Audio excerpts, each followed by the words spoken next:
Dabalataanis immoo kitaaba qulqulluu hiikaa jirra. Kitaaba qulqulluu immoo 81 mana amantaa Ortodoksii Tawaahidoo irraa bakka buunee dorgomnee ergamneeti. Akkasuma kitaaba illee kan dhuunfaa keessanii barreessitanii xumurtanii maxxansaaf akka jiru quba qabna dhageenya jirra. Mee waa'ee kitaabichaa waan tokko nuun jedhame akkamittiin eegalamee maaliif eegalamee kitaabni sun maal jedha waan jedhu irra jalqabe. Barumsa sana yuunivarsiitii Qulqulleettii Sillaaseetti galmaa'ee barumsa koo hafuura jalqabe. Aarii sanaa teewooloojii jalqabe. Diraamaa hojjettu? Diraamaa nan hojjedhas nan barreessas. Diraamaa 2-3 barreesseen ture Moorayaa irratti. Godinni hundumtuu Oromiyaa keessa jiran keessatti hirmaataniiru.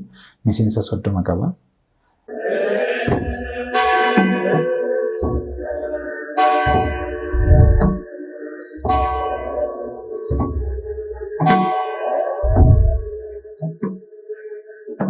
Maqaa Abbaa, kan Ilmaa, kan Hafuura Qulqulluu, Waaqa tokko, Amiin. Kabajamtoota fi jaalatamtoota maatii miidiyaa Sooteriyaa lafa jirtanitti nageenya Waaqayyoo isiniif yaa baay'atu jecha kuni qophii utubaa yeroo kiristaanotaati. Qophii kanaanis keessummoota hedduu isin biraan gahaa turuun keenya ni yaadatama. Maarree har'as keessummaa addaa qabannee istuudiyoo keenyatti isiniif argamnee jirra. Keessummaan keenya guyyaa har'aa immoo mana kiristaanaa Ortodoksii Tawaahidoo Itoophiyaatti biyya Lallaba Shaggar kutaa magaalaa Sulultaatti barreessaa olaanaa mana kiristaanaa Tulluu Araaraa Qulqulleettii Sillaasee fi akkasuma miseensa waldaa kitaaba qulqulluu Itoophiyaa kan ta'an hangaa'otaa barsiisaa keenya Daaqoon Ijaaraa Girmaa ta'uu baga nagaan gara miidiyaa keenyatti dhuftan barsiisaa. Isinis baga nagaan nu eegdanii. Tole, mee hordoftoota keenya wal baruu irraa eegallaatii. Daaqoon Ijaaraa Girmaan eenyudha? Eessatti dhalattee akkasuma immoo eessatti guddattee waan jedhu kanaan nu eegalimi. Tole, galatoomaati. Ani maqaa koo Dhoofteetta Ijaaraa Girmaan jedhama. Kan ani dhaladhee guddadhe kutaa karaa mana amantaatiin kutaa Lallaba biyya Salaalee aanaa mana lubummaa aanaa Idawaa Bootee. Mana kiristaanaa qulqulluu Giyoorgisii Kiroo kan jedhamu irratti karaa mana biyya lafaatiin immoo naannoo Oromiyaa godina Shawaa Kaabaa Salaalee aanaa Idawaa Bootee gandaa Gidaaboo Giyoorgisii kan jedhamudha. Salaaleetti dhalattanii guddattanii tajaajila achumaa eegaltammoo eessatti immoo tajaajila eegaltanii akkasuma yeroo ammaa kana immoo eessatti tajaajilaa jirtu maaliin tajaajilaa jirtu? Tajaajila kanan eegale achumadha. Dabiruma dhaladhee guddadhetti mana sanbataatittidha. Achumarraan hin jalqabe adeemsuma hammuma barumsaanis gadi jireenyi koo barumsa guddinni koos barumsa faana waan wal qabatuu fi kuman dhaladhee guddadheen manuma sanbataa sanattan jalqabe hammuma barumsaanis immoo ka jabaachaa deemtu iddoo iddootti sochoota. Nama wajjin hin guddate jechaadha. Dhugaadha. Kanaaf amma eessa tajaajilaa jirtu? Yeroo ammaa kana akkuma jalqabaatu kaaste iddoo lamaan tajaajilaa jira. Karaa mana amantaatiin kutaa biyya Lallaba Shaggar magaalaa Shaggar mana lubummaa kutaa magaalaa Sulultaa Tulluu Araaraa Qulqulluu Sillaasee Sulultaatti tajaajilaa jira. Dabalataanis immoo kitaaba qulqulluu hiikaa jirra. Kitaaba qulqulluu immoo 81 mana amantaa Ortodoksii Tawaahidoo irraa bakka buunee dorgomnee ergamneeti. Waldaa Macaafa Qulqulluu Itoophiyaatti piroojeektoota hiikaa kitaaba qulqulluu qaban keessaa kan Ortodoksii Afaan Oromoo isa tokkodha. Isarras hojjechaa jira jechuudha. Tole, keessattuu waa'ee hiikaa kitaaba qulqulluu isaa amma jettan kana dhimma dhumarratti sirriitti haasofnee itti dabaru jedheen yaada. Hordoftoonni keenya illee dhimma kana sirriitti dhaga'uu akka barbaadan abdiin qaba. Waa'ee dhuma dhaga'amuu qabuudhas kitaabni qulqulluun hiikamuunsaa saba kanaaf uummata kanaaf barbaachisaadha waan ta'eef sanatti dhufnaatii akkasuma kitaaba illee kan dhuunfaa keessanii barreessitanii xumurtanii maxxansaaf akka jiru quba qabna dhageenya jirra. Mee waa'ee kitaabichaa waan tokko nuun jedhame akkamittiin eegalamee maaliif eegalamee kitaabni suni maal jedha waan jedhu irra jalqabe. Dhugaa dubbachuudhaaf atis gaafa na yaadachiistan hundee yaada jedhu akkamitti kaasuu barbaade yaada jedhu sammuu kootti dhufeera.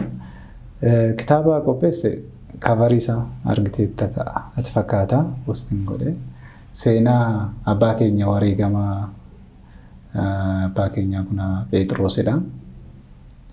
Qabiyyee san keessa kutaalee baay'eetu jira. Tokko seenuma jireenya isaanii of keessaa qaba. Inni lammaffaa immoo seenaa namoonni baay'een yoo barreessan hin argina biyya lafaa kanarratti seenaa dhugaa caalaa hanqinootatti gochuudhaan kan barraa'ee jiru. Keessattuu Abuna Phexros wal qabatee hamma yoonatti kitaaba 2-3 argeera. Kitaabonni kun garuu kitaaba dhugaa irratti hundaa'an jedhee yaadu. Yoon jedhu seenaa dhaloota isaaniitiin wal qabatee iddoo dhalootaatiin sanyummaa isaatiin manni kiristaanaa dhugaa dubbachuudhaaf hidda lakkaa'u irratti bakki itti barbaachisaa ta'e hin jira. Bakki itti immoo dogoggora ta'u hin jira. Hidda lakkoofni ittiin of jajuuf osoo hin taane hidda lakkoofni seenaa dhugaa sanaa argachuudhaaf irraa ka'eetidha. Kitaabota kana gaafan dubbisu tokko hamma barbaadame gochaa fi qabsuura isaan raawwatanii barreeffamee hin jiru. Inni lammaffaa immoo seenumti isaanii barreeffamuu irra darbee himamuun xiqqaachaa dhufaa jira. Dhaloota biratti. Abbaan kun amantaan qofa miti biyyaaf aarsaa ta'anii. Biyyaaf waan baay'ee kaffalanii gatiin isaan biyyummaadhaaf illee biyya isaanii birmadummaa biyya isaaniitiif taasisan hin himamne xiqqaadha. Hamma dubbatamee oliidha.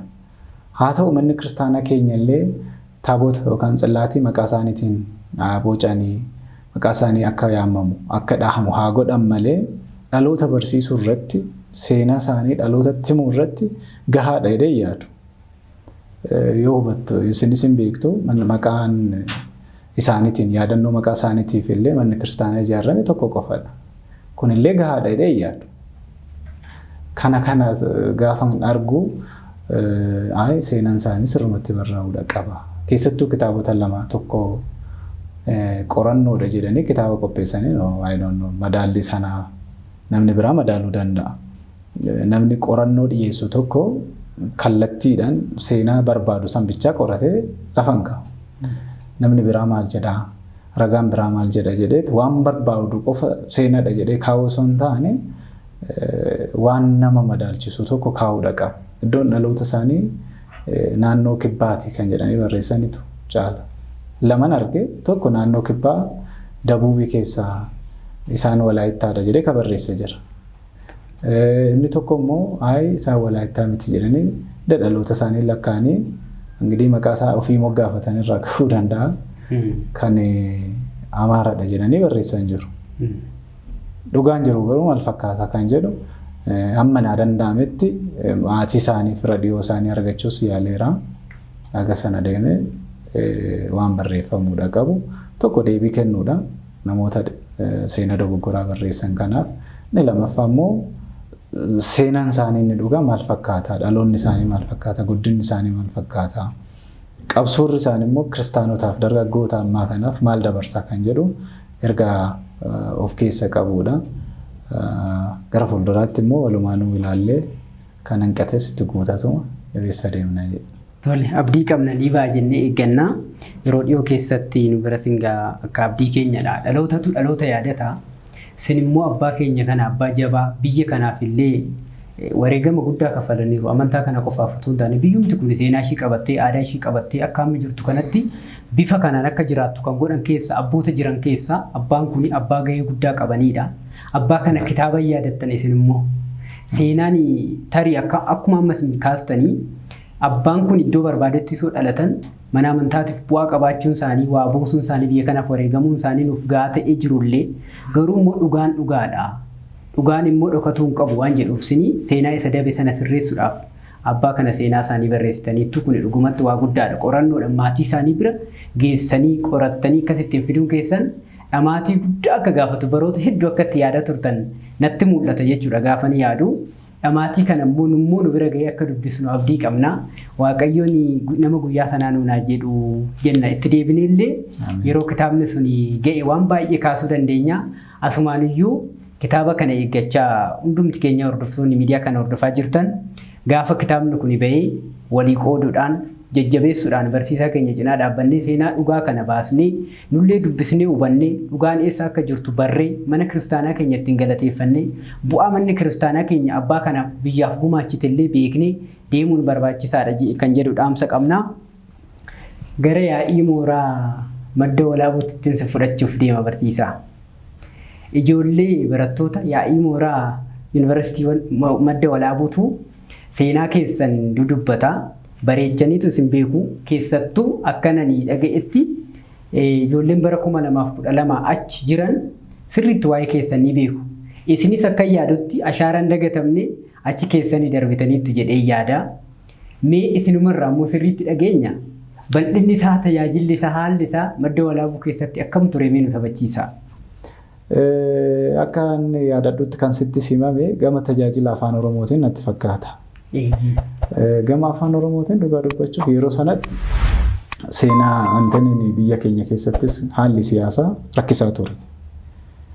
Haalli siyaasaa baay'ee rakkisaa waan tureef obboloonni nuti ortodoksii taanee wajjin deemnu amantaa jijjiiruutu baay'ate. Sababni isaa maaliin illee sadarkaa qorannoowwan garaagaraa gochuutti ga'eera dhuunfaa kootiin. Maalinni rakkoon isaa dhuguma dubbachuuf qorannoo waraqaadhaan taasiseera. Qorannoo sammuudhaan maaliif namni jedhee gaafachuu duwwaa osoo hin taane ragaa qabatamaadhaan jechaadha. Bu'aan sammuu akkam ture eenyuuf dhiyaate laata? Yeroo sanatti kanan taasise qaama biraaf dhiyeessuuf miti. Ofii kootii beekuuf maddi rakkoo sanaa maal fakkaata kan jedhudha. Boodarra garuu sadarkaa koorsii ta'ee kennameera mooraa yaa'ii irratti. Qorannoo dhumtisa. Ijoollee baay'een amantaa jijjiiraa kan turan dhimma afaanii ture. Dhimmi afaanii mana amantaa keenya keessa haalli qabiinsi nuti dargaggoota ittiin qabnu mooraa yaa'ii illee ooppiin ta'ee dargaggootaaf afaaniin tajaajilu afaan dhagahaniin akka baratan gochuu irratti baay'ee rakkisaa ture jechaadha. Kan ammoo dhimmi barachuu keenyaa dhimma achitti tajaajiluu keenyaa lubbuu namaa kan hin fayyisne yoo ta'e gatiin qabu. Malee ajandaa biraa wanni biraan qabnu jiru namoonni ingirii deebii gaafa si deebisuu dadhaban ajandaa biraa si maxxansuu danda'u. Xiyyeeffannaan keenya inni guddaan garuu tajaajila afaan Oromoo namni dargaggoonni dhufu kun afaan isaatiin haa baratu. Afaan isaatiin haa dhagahu yaada jedhudha.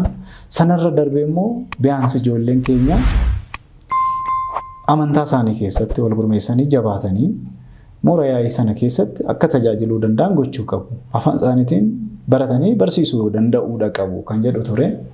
Dabalataan immoo luboonni hin jiran turanii luba tokko qofa ture. Gidii ijoolleen keenya toora 700 jala gahu. Mooraa yaa'ii afaan Oromoo keessa kan jiran. Baay'een miseensota. Isaan sanaaf luba tokko qabna jechaadha. Kunis chaalenjii baay'ee ture. Boodarra garuu qeesseefa kan jedhaman dhufanii abbaa sana gargaaranii. Haalli ture bareedaa tures dhiibban kan itti baay'atu tures turtiin koo waggaa 5 waan tureef injiinaringiidha kanan baradhee. Haga waggaa 5tti obboloonni koo achi turanis ciccimoo waan turan isaaf jala taa'ee barachuu maal jechuu ture. Sana booda ergan baradhee maal jedhee gara koorsii kennuu barsiisummaatti dhufee jalqabe booda garuu koorsiidhaan alatti dargaggoonni kun waan barachuudha qaban barachuudha qaba. Kana qofa osoo hin taane kutaa abinnatii keessaa abaalaat guddaa keessa gorsa kan jedhu hin qabnu. Ijoolleen keenya kutaa gorsaa hin jira. Maaliif amantaa isaanii gadhiisu achi keessas waan hin tureefan jechaadha. Maaliif gadhiisu maal rakkataniitu waan jedhu kanallee gadi fageenyaan intinii jechaa turre ilaalaa turre.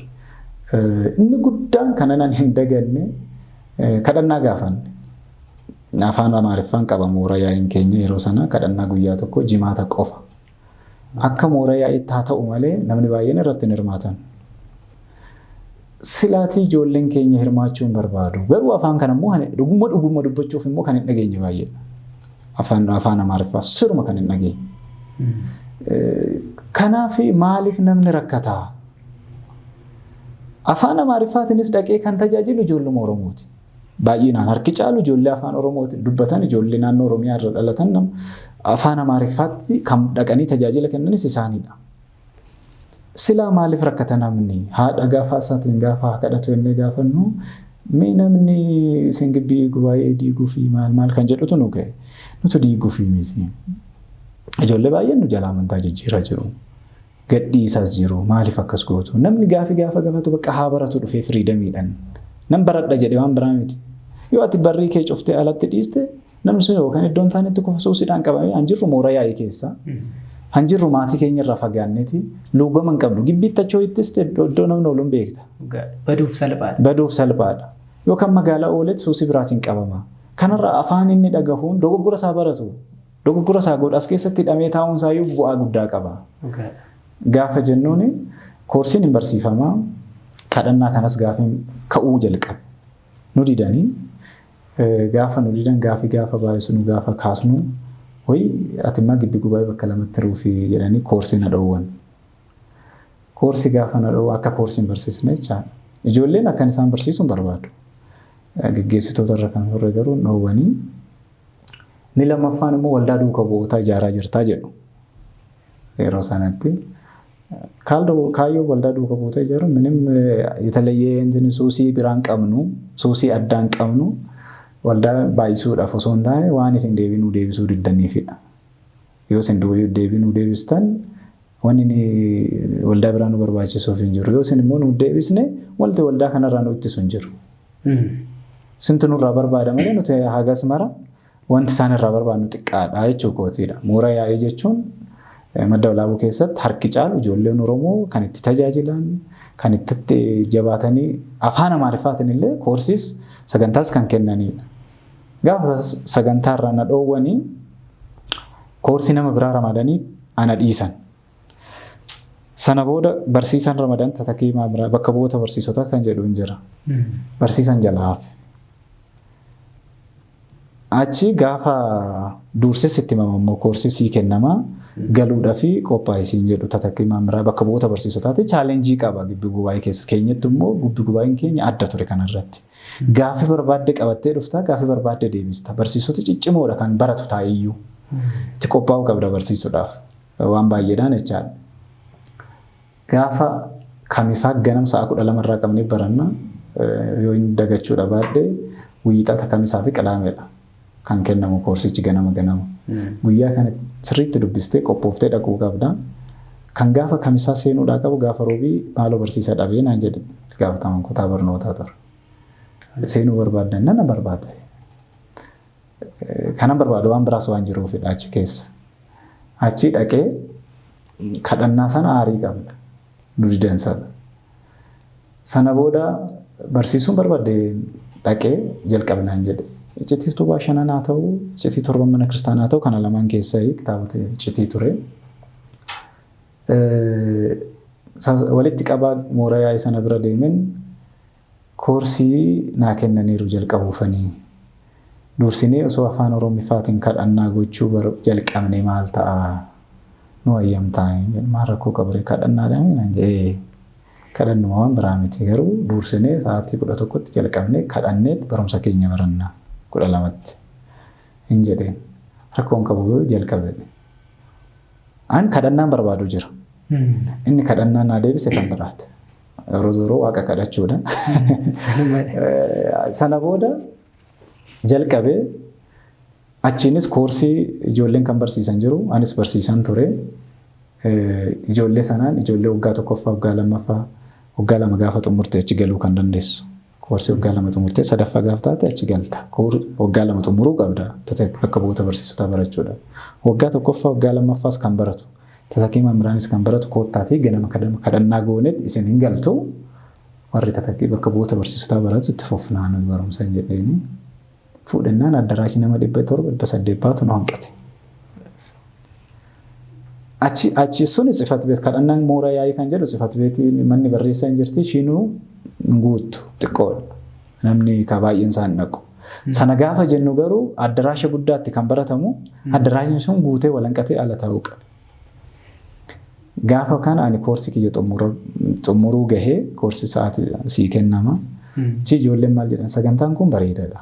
Hundinuu itti hirmaachaa irra. Ati immoo fedhiidhaan jalqabde. Gaafa ati baatee qooda nu jalaa bittinnaa maalaa goonu.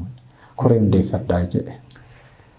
Sana booda koree hundeeffatanii gaafa koree kana hundeessinu warri kutaa barreessaa taa'ee tatakii maamiraanii bakka bu'oota barsiisotaa kana baratu jiru. Isaan sanas koree keessa galchan. Gadi chaalenjii achi dhufu ittisuudhaaf jechaadha. Sana booda gaafa kana wal ijaaranii guyyaas murteeffatan. Guyyaa kamisaa guyyaa torbanitti guyyaa tokko nuuf haa ta'u. kadhannaa Oromiffaa kun jedhame. Kadhannaan sun akkasittiin jalqabame ani koorsii koo xumurraa nan bahee kadhannaan bu'uura yaa'ii afaan Oromoo gaafa kamisaa haala kanaan jalqabe. Kana qofa miti. Yeroo sanatti kadhannaa kitaabolee afaan Oromoo sin gaafanna ofii fiigneeti kan barsiisu hin jiru afaan Oromiffaatiin. Kitaaba bu'uura yaa'ii qopheessu afaan Amaariffaatiin qopheessaa isa afaan Oromootti hiiknee barsiisna. Yeroo sana immoo waldaan duukaa buutota kitaaba tokko tokko kan koorsii qopheessaa jira. Kitaabolee sanallee gaafa gurguru maaliif kitaaba kana gurgurtu asitti kan jedhus ture. Chaalenjii baay'ee ture kun hin jira.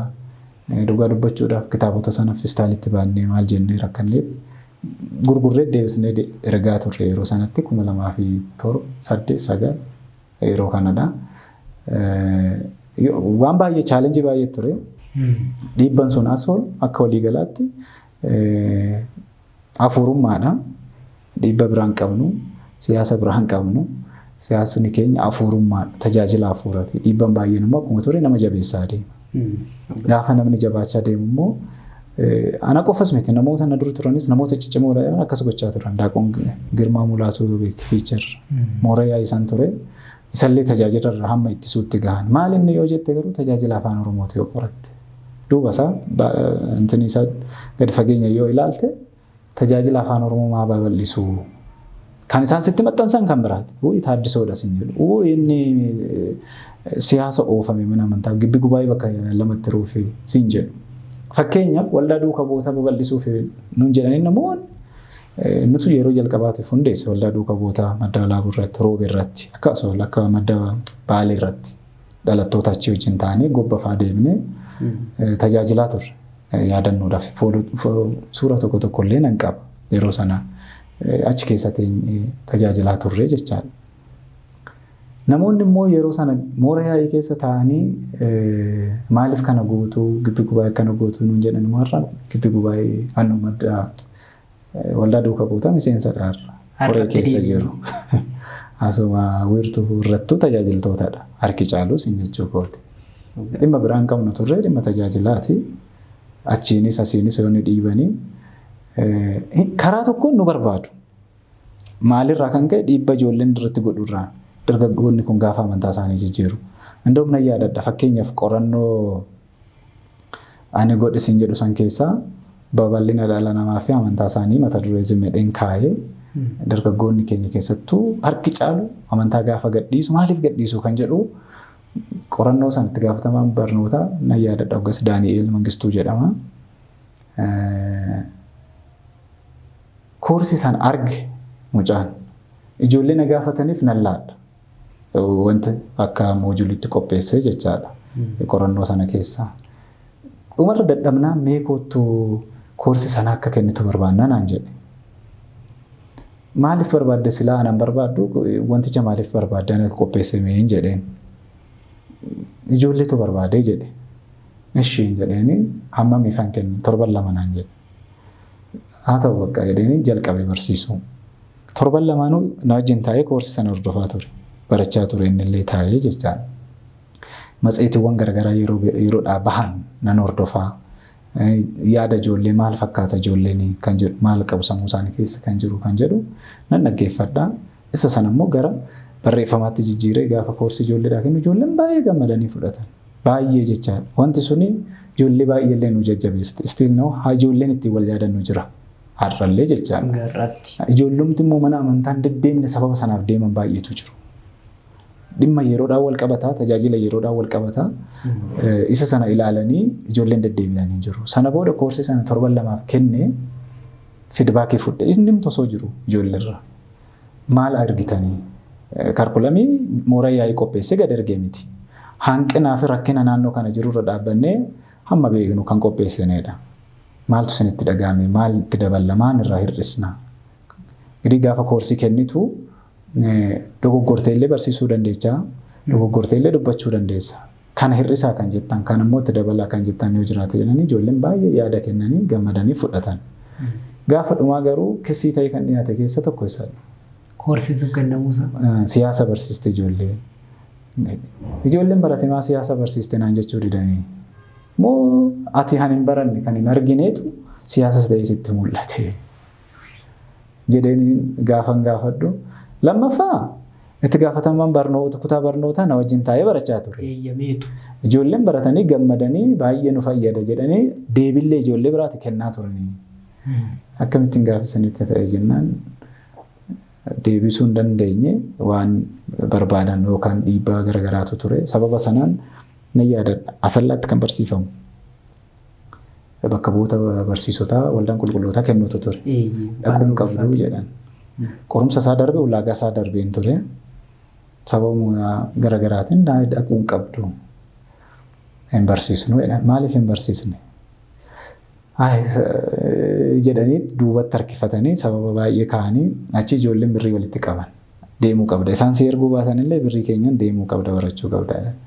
Isas birrii kennee ganna bahee guyyaa akkanaa dhufta gaafa jedhan dhiisneerraa jedhan. Akkas taanaan jedheenni ani baruma sana yuunivarsiitii qulqulleetti Sillaasetti galmaa'ee barumsa koo hafuura jalqabee aarii sanaan teewoolojii jalqabee ani isaan ganna ji'a lama na dhoowwan abgaa shan na barsiisan. Carraa gaarii fida yeroo tokko qormaanni tarii namni dandeettii hubannaa isaa gargarii amma siniyyuu kaastaniitu yaada keessan keessatti namni yeroo tana chaalenjii na gochaa ture waldaa duuka boota hundeessuuf naan jedhee naammeessaa ture amma waldaa duuka boota tajaajilaa jira jettan. Yeroo sanatti galuu fi dhiisuu dadhabeeti ta'a. Amma tarii isaan siyaasa fidanii laata ijoolleen kun jedhanii amanamummaa sanirraa dhabuu danda'u. Sodaan jiru. Isin garuu maaliif akka deemtanii fi eenyu akka lallabdan eenyuun akka waaqessitan maal akka gootan sirriitti beektan fixxanii waan ta'eefuyyuu itti wareegamtanii kanuma hundumaayyuu gootanii amma immoo firee buuse. Firii godhateetu yaa'ii sana yeroo baay'ee ilaaltan jedhee yaada ijoollee keessanii dhaggeeffattus baay'ee sirriitti tajaajilarra jiru kuni firii keessan akka ta'e isinillee itti gammaddu. Yeroo ta'e tuwaasaan ijoolleen dhaga'een ture. Diraamaa hojjettu. Diraamaa nan hojjedha si nan barreessas. Diraamaa lama sadii barreesseen ture Moorayaa irratti. Gatii dhiigaa kan jedhu tokko iddoo dhiigaa misirroota samii kan jedhu sin jira fiicharatti hojjetamee already diraamichi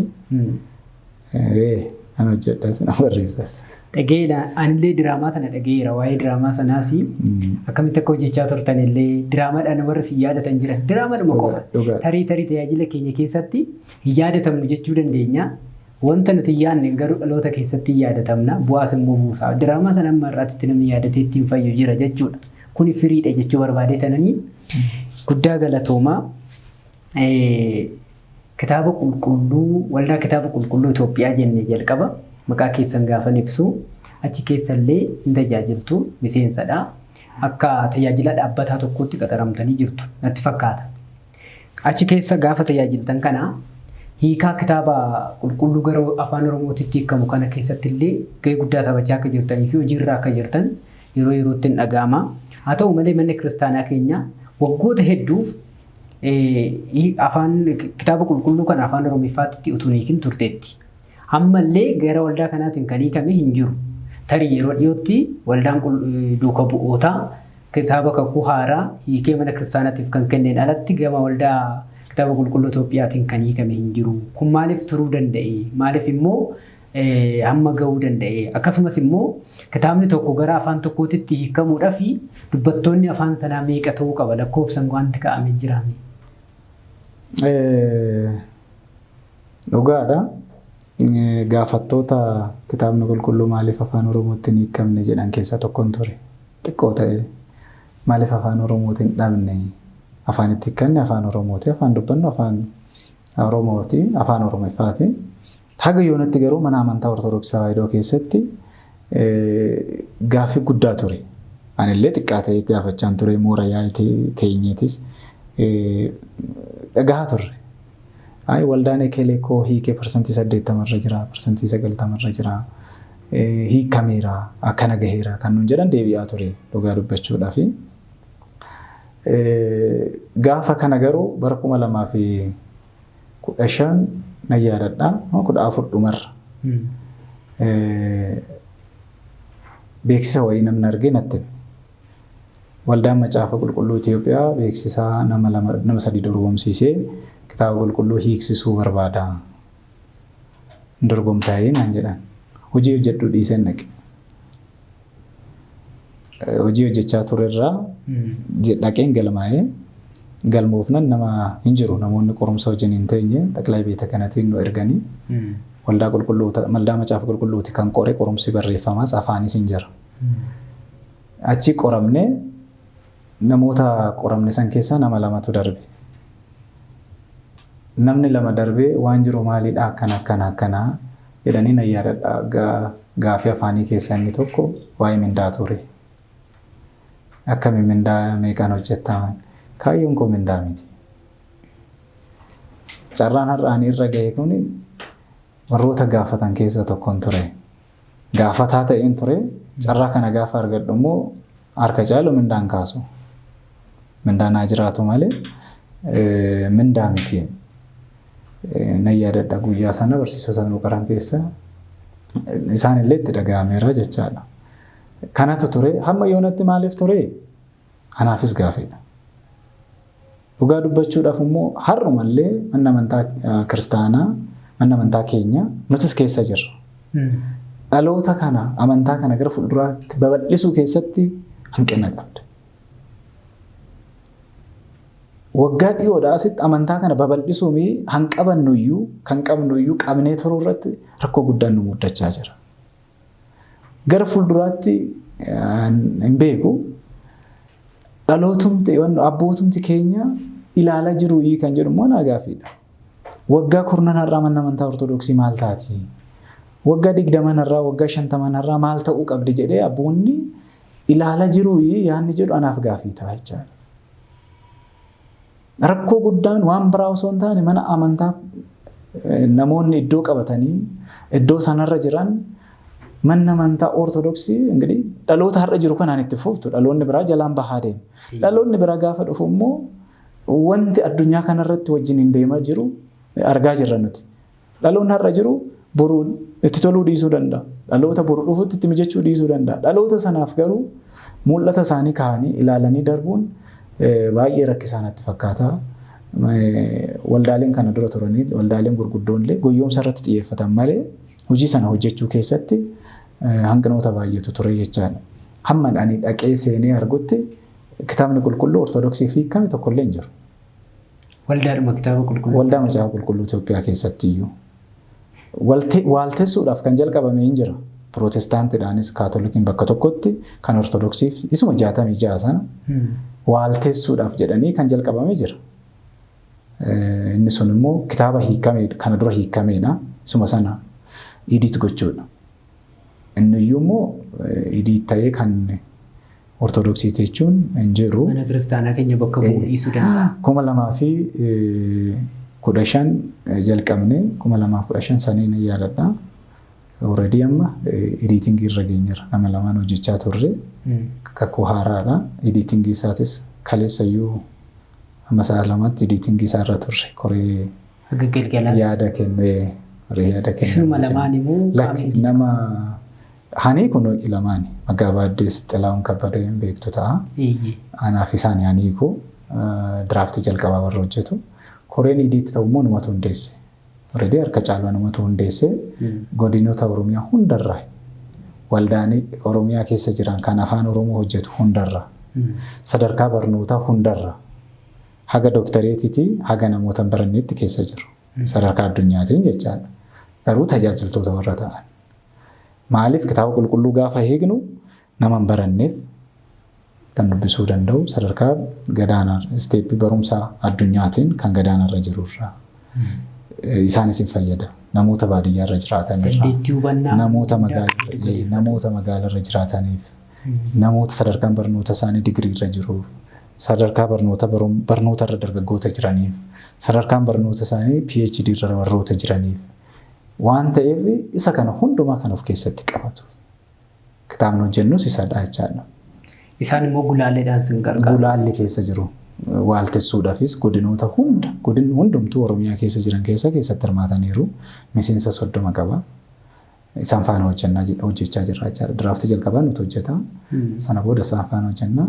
Konsaltaantii immoo hin qabna. Isin bara 2014 qaxaramee jettan nama lama taatanii. Sana dura afaan Oromiffaa namni dubbattoonni afaan Oromiffaa gama mana kiristaanaa Ortodoksii Itoophiyaatiin namni achi keessa hojjetu akka hojjetuuf galiin hin turre. Afaan Oromootiin Ortodoksii Tawaahidoo bakka bu'ee hin jiru. Hin jiru. Siruma hin jiru. Sin nama jalqabaata jechuudha. Jennee yaadna isaan dura nama ture hin beeku. Seenaa itti hojjechuu dandeessu hojjetamaa jira akka amma jettanii yeroo dhiyootti immoo inni eegna ulaalamee gaafa dhufee dhumee bahuu danda'a jechuudha. Waaqni hunduma keenya nu haa gargaaru jenna. Ittaansi dargaggummaa fi ortodoksummaa. Dargaggummaa fi ortodoksummaa akkamittiin ilaaltu? Akkamittiin walitti dhufeenya qabu? Keessattuu kanaan wal qabatee qabxiin akkasii kaastan barbaadu. Dargaggoota gaafa jenne sooshaal miidiyaa yookaan immoo miidiyaan hawaasaa biraan hafu wal qabateetu adeema. Maaliif miidiyaa dhumtee hawaasaa kun dargaggootaan wal qabata malee abboota keenya agasmara waliin qabatu yoo wal qabates miidhama isaanii irratti baay'ee agasmara mul'atu. Sanaan wal qabatee mee sooshaal miidiyaa akkamittiin fayyadamuu qabu? Dargaggoonni ortodoksummaa keessatti maal gahee qabu? Qixa barbaadamuun immoo tajaajilaa jiru. Guyyaadhuma walitti gurmaanii dhaqan tokko tiishartii wal fakkaata uffatanii naxala wal fakkaata yuunifoormii uffatanii faarfatanii cuupharattis haa ta'u minxaafii afataa hafanii minxaafii baatanii galuudhaan alatti qixa manna amantaa keenya barbaaduun gaabbii galanii deddeebi'anii koorsii baratanii amantaa isaanii sirnaan gadi ta'anii baratanii tajaajilaa jiru moo hanqinni jira maaltu jira waan jedhu kanaan wal qabsiisaa tunu kaasa. Dargaggootaaf mana kiristaanaa sii kaasuudhaaf caqasa siin caqasu. Yoo siin jedhu barsiisonni baay'een irra deddeebiin hin barsiisu. Waa'ee dargaggoota kitaaba qulqulluu keessa kaasanii baay'een isaanii namatti nu barsiisu. Nutis barachaa turre. Carraa argannettis immoo dubbachaa turre. Garuu waa lama siifan kaasa. Sadarkaan dargaggummaa sii kaaseera. Mooraa yaa'ii keessatti waan turee fi waan baay'ee isaa sii kaaseera. Bifuma wal fakkaatuunis immoo gara jireenya addunyaa keessatti yoo dhufte dargaggummaa yoo itti fayyadamte kan ittiin jiraattu. Yoo ati yeroo kee amantu sana shawuudhaaf osoo agarsiisuuf osoo hin taane ittiin jiraatte jireenya jiraachaa jirta. Amantaan immoo kan jiraatan malee kan agarsiisan miti. Dargaggootni keenyaaf mana kiristaanas gaafas hin jedhu karaa lamaanan kaasa. Karaa dargaggootaan hin jira, karaa mana kiristaanaa keenyaan hin jira. Qaama tokko ta'uu qabu dhugaadha. Qaama sana hammachuudhaaf immoo manni kiristaanaa keenya caaseffama qabdi. Hin fayyadamne garuu. Manni kiristaanaa dargaggootaaf kan ta'u mana sanbataa caaseffama gaarii qabdi. Akka tasaa waldaa macaafa qulqulluu keessatti amantoota sadaniinuu wal agarra. Kaatolikiidhaan wal agarra, Pirootestaantiidhaan wal agarra, hin taphannaa. Waliin yeroo shayyuu, yeroo misaa wal agarra, waan baay'ee wajjin haasofna. Wanni isaan irraa hubadhu jira. Wanni isaan hanqatee isaan dhabanii garuu gamnummaan fayyadaman jira. Wanni nuti immoo osoo qabnu osoo itti fayyadamin jiru baay'eetu jira. Caaseffamaan unkaan manneen amantaa Itoophiyaa keessa jiran kan biroo dhiisii mootummaan hin qabu. Manni amantaa Ortodoksii sirni caaseffama ishee sirna abboonni keenya kaleessa itti dadhabanii tuman sirna ittiin amantaa keenya jabeessinudha. Sirna ittiin amantaa jabeessinu sana har'a garuu namoonni sirna ittiin namoota biraas faraarra'u sodaachisuu namoota biraa ittiin faayidaa dhuunfaasaa eegsifachuu manneen sanbataallee baratanii asoola akka waliigalaatti jechuu koo miti. Manneen sanbataa baratanii jabaatanii ciman amantaa isaanii ittiin jabeeffatan gaabbii ittiin galan fooniif dhiiga waaqayyoo fudhatan baay'een isaanii jiru. Akka waliigalaatti garuu namoonni baay'een har'a mana barumsa sanbataa yoo jennu taatsunoo fataarii manneen kiristaanaa irratti dhiibba kan godhu haala garagaraatiin bulchitoonni kan itti fayyadaman fa'aa ta'anii mul'atu. Faayidaa dhuunfaatiif faayidaa garagaraatiif kan oolu fa'aa ta'aa jira. Garuu caaseffama qabna sirni ittiin caaseffama sana manaaj goonu garuu nu harkaa badaa jiran natti fakkaata. Dargaggoota ittiin qaban. Caaseffamni nuti yeroo yeroodhaan haaromsinee dargaggoota kanaaf haala ittiin ta'u haala ittiin qabachuu dandeenyu irratti baay'ee xiqqaachaa jira. Keessattuu fakkeenyaaf waldaalee yeroo garagaraatti hin dhaabbata. Tokko waldaa kana hin si'ata tokko immoo hin deeggara. Waldaalee kana akka waliigalaatti waldaa ilaaluun gamaggamuun gaariidha. Waldaalee sana erga gamaggamtee booda immoo barbaachisummaa isaatti qaamni olaanaa mana kiristaanaa geggeessu ergattamanii booda immoo jajjabeessuu wajjin hojjechuun dargaggoota qabuun waan gaariidha malee waan yaraamsiin jechuu kooti. Kanaaf gama karaa mana kiristaanaatiin yoo inni ilaale sirni ittiin dargaggoota qabaa jirru waan nu adeemsisu natti fakkaatu. duubatti deebinee ilaaluu danda'uudha qaba. Hanqinatu jira. Hojiirra oolmaa isaarratti. Isinillee qaama bulchiinsa mana kiristaanaa keessaa tokkodha. Gahee qabdu. Mana kiristaanaa Qulqulleetti Sillaasee Tulluu Araaraatti irratti barreessaa olaanaa mana kiristaanaa sanaadha. Gahee qabdu mana kiristaanaa sana sin ilaallata, sin galshaa, waa'ee isaa sin harka jira. Amma achi jirtanitti bulchiinsa sanarratti isarra darbee akka barsiisaa mana kiristaanaa tokkootitti immoo mana kiristaanaa kamirrattuu deemtanii hojjechuudhaa fi mana kiristaanaa sinitti amantee erga sinitti kennitee mirga qabduu hin dandeessu. Akkamiin falli isaa maalidha jettanii yaaddumi? Falli isaa akkama nama siniin jedhe karaa lamaan hiikkata. Deebii gabaabaan jiraachuu danda'a. Deebii dheeraan immoo jiraata. Deebii gabaabaan akka ammaatiin aan jette sana carraa argarratti barsiisuudha. Carraa argatte karra banuufiidha. Namni kaanis jiru namoonni baay'een. Dhugaa dubbachuudhaaf ani gibbii gubaayii keessaa akkuma inni baheen waldaa duukaa buutati. Anan irratti hirmaaddeen bara 2010 bahee 2011 Salaal irratti waldaa duukaa buutaa hundeessee 2011 hayyama achitti fudhannee jalqabnee asii wiirtuu giddu galeessaan dhufe. 2011 wiirtuu giddu galeessaa itti gaafatamaa kutaa barumsaa irra ta'een hojjechaa ture. Ergan achirraa bahee immoo mana loogummaa yaadatta. Koree giddu galeessaa galee gaafiin kana keessa ture hundisaa tajaajila afaaniitii fi dargaggoota nu harkaa bahuudha. Egeree mana kiristaanaati. Sanarra darbee immoo hojii keenya ittiin barannee addunyaa qabnu akkuma jirutti ta'ee dhimmi mana kiristaanaa immoo maddii nu dhukkuba. An jireenya koo keessatti mana kiristaanaa irratti qacarameen hojjedhan jedhu hin qabu. Sirumaa jechaan hamman bara 2015 xumura 2014 waldaa macaafa qulqulluu dhaqutti siruma sammuu koo keessan jiru inni kun. Qacarameen mana amantaa irraa damoosa nyaaddee hojjedha kan jedhu. Mul'ata akkasiin qabu ejjennoo akkasiis hin qabu. Haalonni garuu haalonni tokko tokko osoo itti yaadin osoo itti karoorsin si fidan jiru. Akkuma isin jedhu hojiin hojjedhu dhiiseen waldaa macaafa qulqulluu galee Tulluu Araaraa Qulqulluu Sillaasee sulultaasis immoo itti yaadee miti. Barbaadenis miti immoo. Haalotaa fi bifamoo abbaan keenyas achitti wantoota jiran sirreessitu jedhanii dhaqee yeroo tokko tokko wanta ati gaafattu yoo seentee hojjenne yeroo tokko tokko immoo gaafataa bichaa ta'uunis gaarii hin ta'u. Sanarra dhaabbannee akka ammati jette kana bakka ani jirutti deebii gabaabaa kennuu hin danda'a. Bakka jirtu waan ta'eef. Deebiin dheeraan isaa garuu asool akka biyya keenyatti akka mana amantaa Ortodoksii Tawaahidootti itti yaadamuu qaba. Dargaggoota kana gara fuulduraatti qabattee itti fufuudhaaf dargaggoonni kun mana amantaa keessatti akkaatuu kaastetta.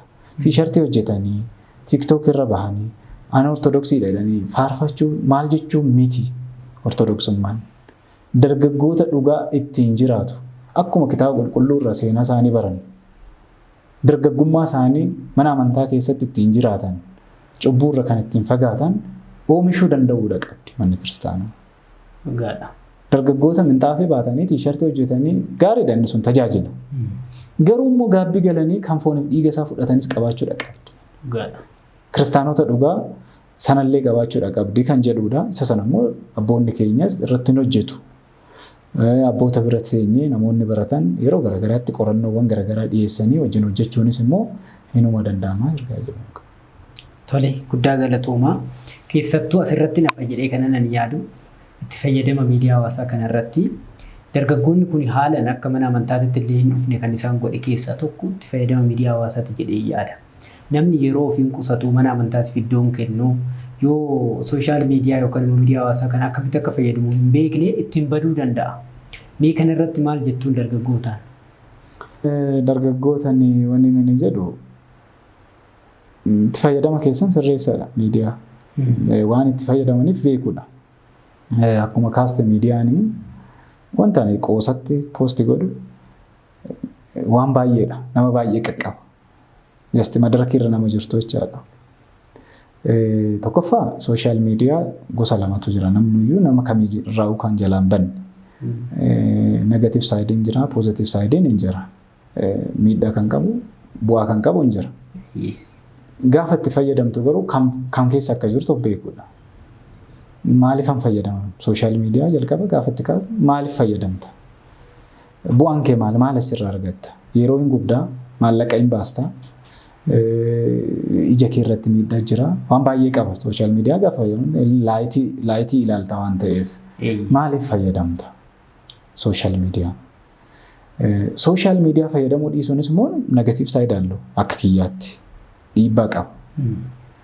Fayyadamuu dhiisuun tokkoffaa ragaalee haala addunyaan irra jirtu maal fakkaata? Dhaloonni keenya kun maal keessa jira? Akka beektu akka bartu si taasisa. Barumsa illee immoo argatta.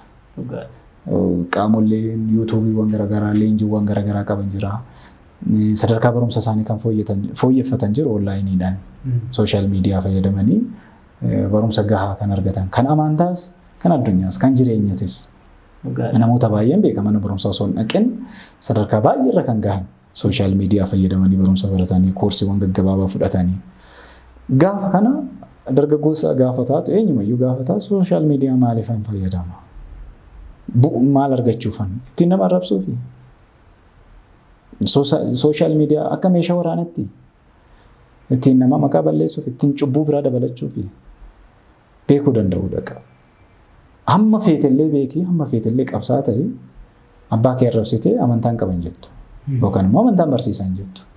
Cubbuu hojjechuu danda'u abboonni sun badii balleessuu danda'u abboonni sun garuu haala itti isaan ibsitu sun immoo murteessaadha.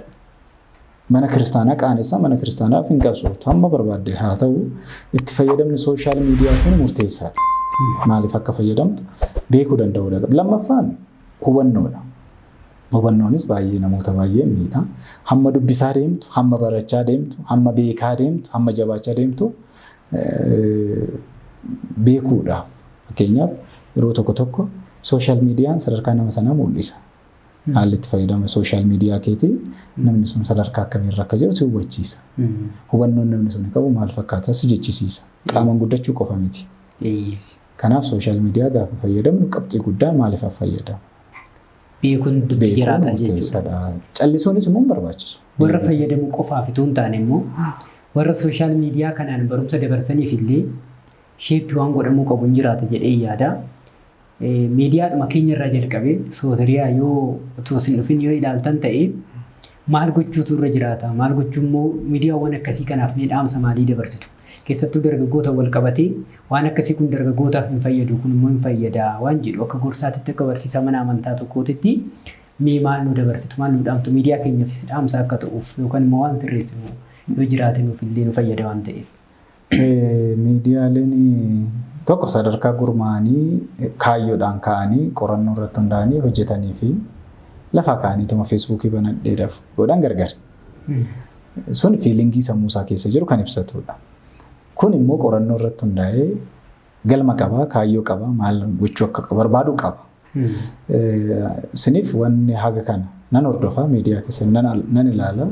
Feesbuuk irrattis, teelegiraam irrattis, yuutuub irrattis faarfannaawwan garaagaraa irratti qopheessitan nan ilaala. Baay'ee gaariidha. San caalaa garuu cimuudhaan yeroo hundumaayyuu kanan jedhu osoo qorannoo irratti hundaa'ee baay'ee immoo bareeda. Hin gootu ta'an beeku. Qorannoo irratti hundooftanii sagantaalee qopheessitu ta'a. Qorannoo garaagaraa taasistaniit hubannoo jettu ta'an isaan hin beeku hubannoo hin qabu garuu osoo bareeda kanan jedhu qorannoo irratti osoo hundaa'e. Waggaa 5 baranaa mana amantaa keenya maal fakkaatti? Gara sana fiduudhaaf immoo maal gochuu qabna? Maal irratti hojjechuu qabna? Daa'imman irratti hojjechuu qabna moo? Dargaggoota irratti hojjechuu qabna moo? Gara kamaan deemuu qabna kan jedhu yeroo hundumaa wanti qorannoo irratti hundaa'e galma guddaa gahaa, iddoo guddaa gahaa osoo qorannoo irratti hundeessitanii hojjettanii. Galatoomaa. Guddaa galatoomaa barsiisaa Waaqayyoon sinaa eebbisu sagalee jireenyaa sinaa dhageessisu.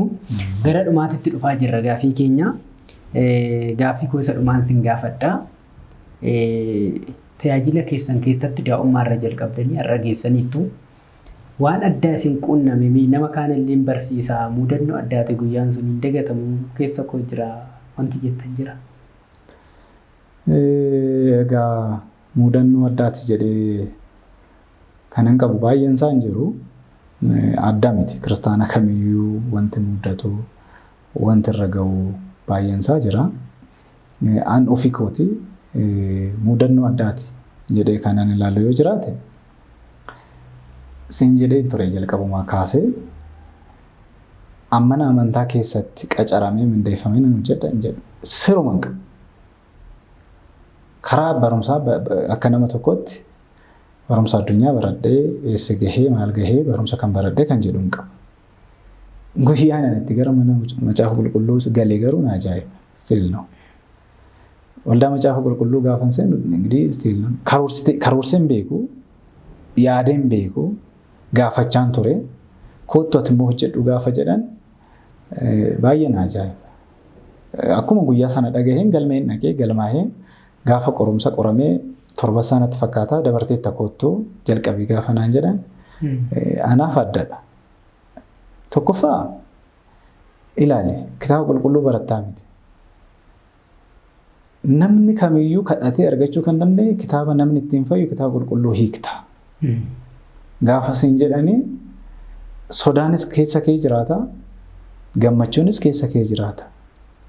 Keessattuu saba Oromoo bal'aa amantoota Ortodoksii intanii jedhamu kana haala kanaan gaafa carraa akkasii argattu jireenya koo keessatti guyyaa sana mudannoo baay'een jiraachuu qaba. Qorumsi jiraachuu danda'a.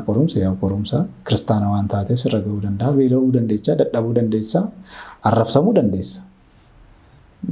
Lesti sun waanuma Moorayaa keessattis gaafa waldaa duuka buuta keessatti barriin garaagaraa nutti cufamee zabanyaan nu ari'eera maal jechuudha kun jastaan kiristaana tokkotti qorumsa jedhee fudhadha. Qabsoon ati namoota faana walitti buutu yeroo ati nama wal loltu waan gootu kun kan guyyaa sana garuu guyyaa inni macaafa qulqulluu dhaqee galmaa'ee dabartee kan hojjedhu gaafa nuun jedhamu guyyaa addaati fi mudannoo addaati. Mana kiristaanaa irra guyyaa tokko maallaqa fudhadhee nana jedha jedhee yaadee hin beeku. Kanaaf mudannoon kun caalu hin jiru. Wanta hin yaadnetu keessa kootti ta'e. Tarii immoo tajaajilicha utuu nani tajaajiluu dhiise lakkii hin galoon jedhe mindaa sanaaf jedhee waanan hawwaa ture gaafachaa ture sana isaan iyyuu immoo gaafataan ta'anii kootti hojjetaa ta'e naan jedhanii hojii sana immoo na dhorkaa laata jedhee tan galee kun anaaf mudannoo addaati jedhanii dhugumatti barsiisaa keenya Waaqayyoon sagalee jireenyaa sana dhageessisu.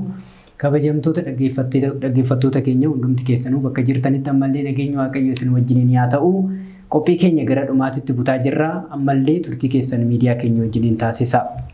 Dhumarratti tajaajiltoota bara kana jiran hunduma qabatee faarfattootas yaa ta'u barsiisotas yaa ta'u tajaajilaan gosa garaagaraati jira. Dhaamsa waan dhaamtaniif yoo jiraate keessattuu kana ta'uu qabdanii akkas gochuu qabdanii.